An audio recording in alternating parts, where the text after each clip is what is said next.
50 clásicos de la psicología. Capítulo 37. Iván Pavlov. Probablemente has oído hablar de Pavlov y de sus famosos perros. Pero, ¿quién era y cuál fue su contribución a la psicología?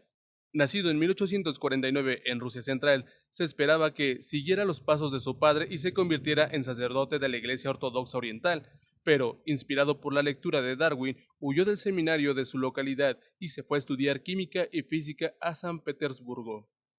En la universidad, Pablo se apasionó con la fisiología y trabajó en los laboratorios de varios eminentes profesores. Con el tiempo, llegó a ser famoso por su trabajo como especialista en la digestión y en el sistema nervioso. Como fisiólogo, Pablo no tenía en alta estima la nueva ciencia de la psicología, pero fue en este trabajo lo que le condujo a las intuiciones sobre el condicionamiento, o el modo en que los animales, incluyendo los humanos, desarrollan nuevos reflejos para responder a su entorno. Reflejos condicionados, una investigación de la actividad fisiológica del córtex cerebral, traducido del ruso, es una colección de conferencias impartidas por Pablo en la Academia Médica Militar de San Petersburgo en 1924. Con gran cantidad de detalles, resumió los 25 años de investigación realizada por su equipo, algo que finalmente le aportó un premio Nobel. Aquí analizaremos lo que Pavlov descubrió realmente y sus implicaciones para la psicología humana. Los animales como máquinas. Pavlov comenzó reflejos condicionados observando la falta del conocimiento sobre el cerebro existente en aquella época. Lamentaba que el cerebro se hubiera convertido en el dominio de la psicología, cuando debería haber estado reservado a los fisiólogos, que podrían determinar los hechos acerca de su física y su química. Rindió tributo al filósofo René Descartes, quien 3 siglos antes había descrito los animales como máquinas que reaccionaban de manera predecible según los estímulos de su entorno para lograr un cierto equilibrio con él. Estas reacciones eran parte del sistema nervioso y se producían a lo largo de vías nerviosas establecidas. Una de estas reacciones reflejas es la creación de saliva, y lo que Pavlov investigó inicialmente fue la acción de las glándulas digestivas en los perros. Quería analizar químicamente las diferencias de la saliva producidas en respuesta a la comida bajo distintas condiciones. Pero en sus primeros experimentos, Pavlov notó algo extraño. Había un elemento psicológico en el reflejo salivar de los perros, es decir, comenzaban a salivar simplemente al pensar que estaban a punto de obtener la comida.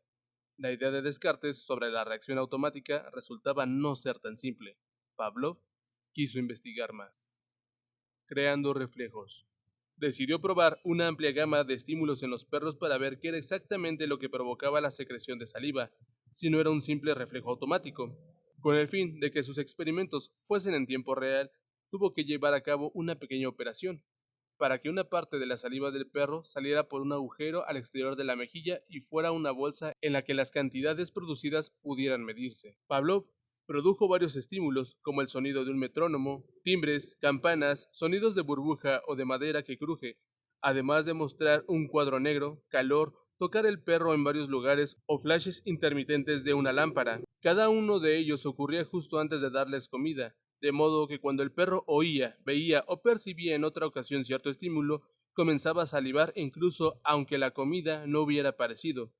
El simple sonido del metrónomo producía saliva incluso si no había comida a la vista.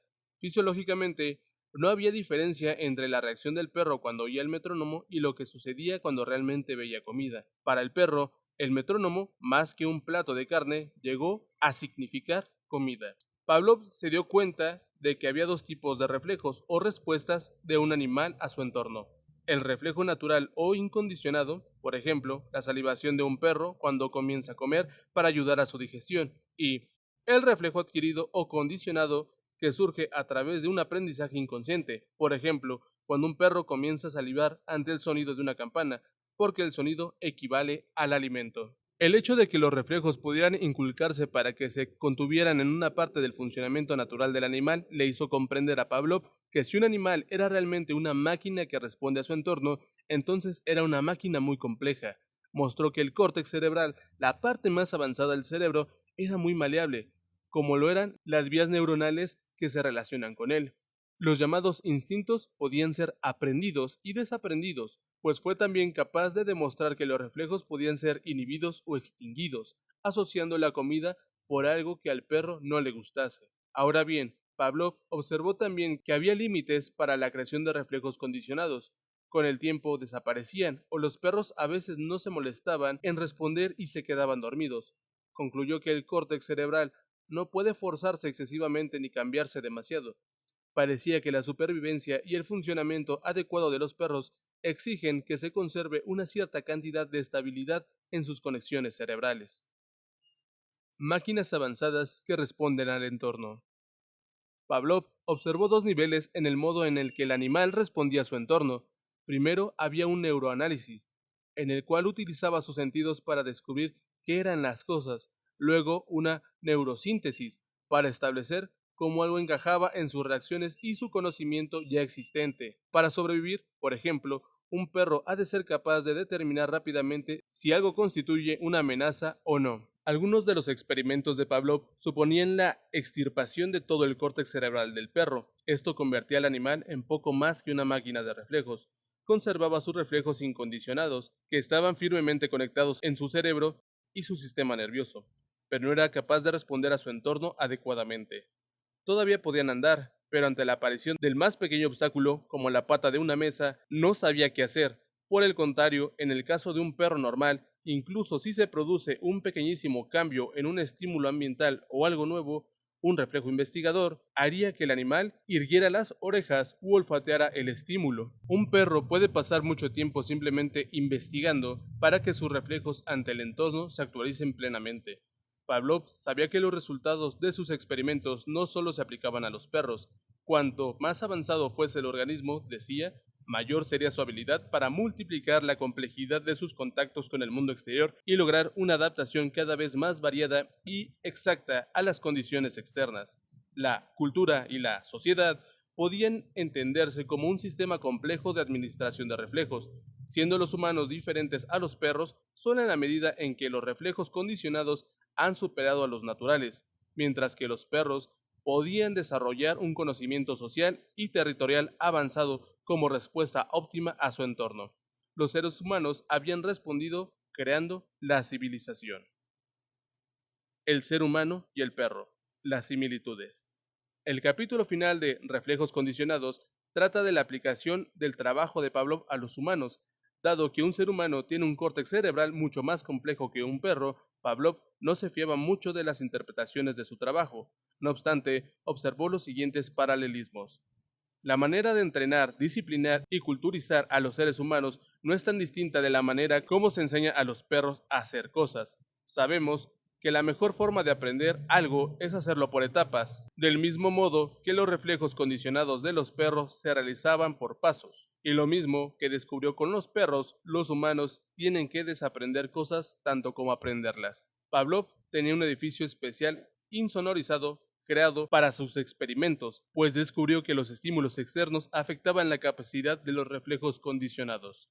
Del mismo modo, la mayoría de nosotros no podemos estudiar un libro si al mismo tiempo están proyectando una película, y nos cuesta volver a ponernos las pilas después de unas vacaciones o incluso de un descanso de la rutina. Como en los perros, la neurosis y la psicosis se producen como consecuencia de una estimulación exagerada que no puede incorporarse adecuadamente en el pensar y el reaccionar actual. Las reacciones de los perros no podían predecirse. Pavlov recordaba que una de las famosas inundaciones de Petrogrado afectó los barrios en los que se desarrollaban los experimentos y pudo observar cómo algunos perros se excitaban, otros se aterrorizaban y otros se retraían.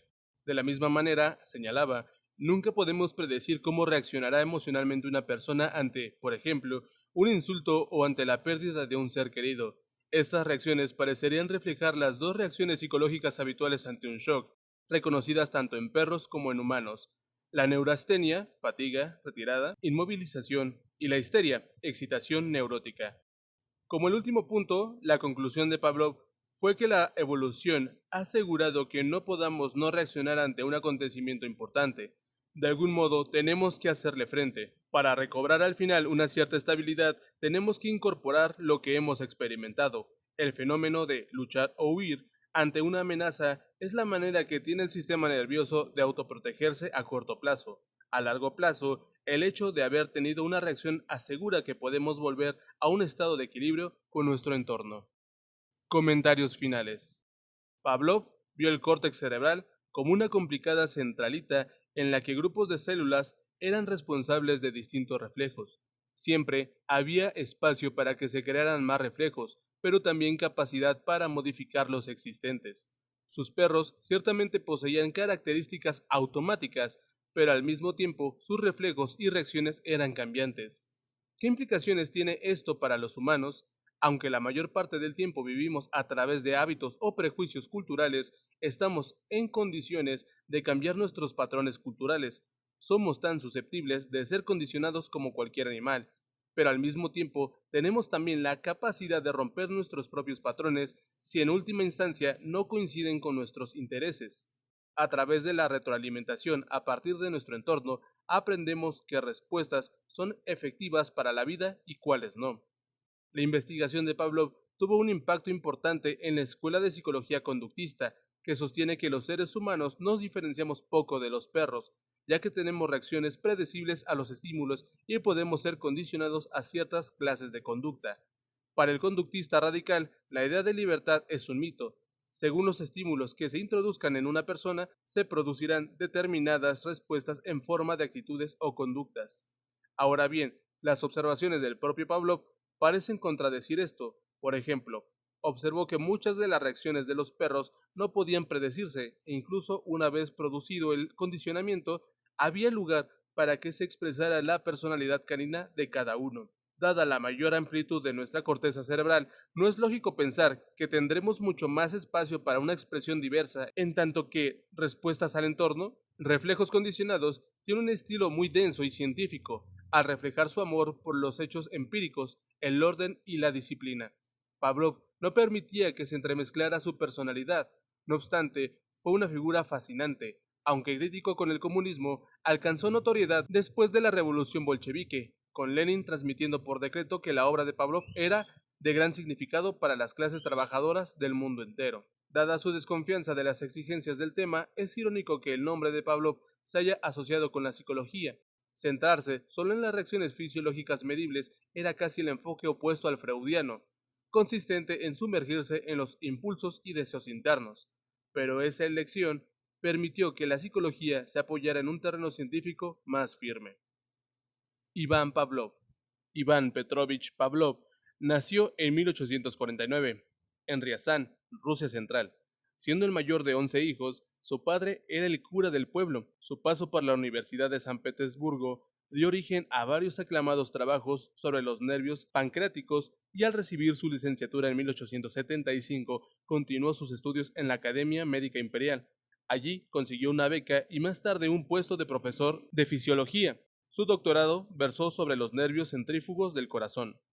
En 1890, Pavlov fundó el Departamento de Fisiología del Instituto de Ciencias Experimentales en San Petersburgo, donde llevó a cabo la mayor parte de su trabajo sobre la digestión y los reflejos condicionados. Estuvo al frente de un amplio equipo de científicos, mayoritariamente jóvenes. Entre sus muchos honores se incluyen el de ser miembro de la Academia Rusa de Ciencias, el Premio Nobel de Medicina en 1904 y la Orden de la Legión de Honor de Francia en 1915. Su matrimonio con la maestra Serafima Vasilevna Karchevskaya en 1881 dio como fruto 4 hijos, uno de los cuales se convertiría en médico.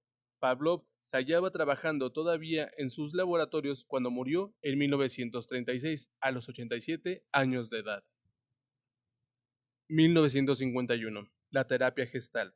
Gran parte del esfuerzo constante que supones que tienes que hacer para mantenerte firme en realidad es innecesario. No te desestructurarás, ni te deshaces, ni actúas a lo loco. Si abandonas tu atención forzada, tu constante pensar y tu interferencia activa con las tendencias de tu comportamiento, en lugar de eso, tu experiencia comienza a ser más coherente y a organizarse en totalidades con más sentido. Algunos de nosotros no tenemos corazón o intuición, otros no tienen piernas sobre las que mantenerse, otros no tienen genitales o confianza, otros no tienen ojos ni oídos. En resumen, permanece vivo cada minuto en tu mundo físico, escucha tu cuerpo, no vivas en abstracciones. Obras relacionadas. Milton Erickson, Mi voz irá contigo. Karen Horney, Nuestros conflictos internos. R. D. Laing, El yo dividido. Abraham Maslow, El alcance de la naturaleza humana. Carl Rogers, El proceso de convertirse en persona. Y así ya terminamos otro capítulo, amigos. Espero la pasen cool, tengan un buen día y nos andamos topando en el siguiente audio video, lo que esto sea. Bye.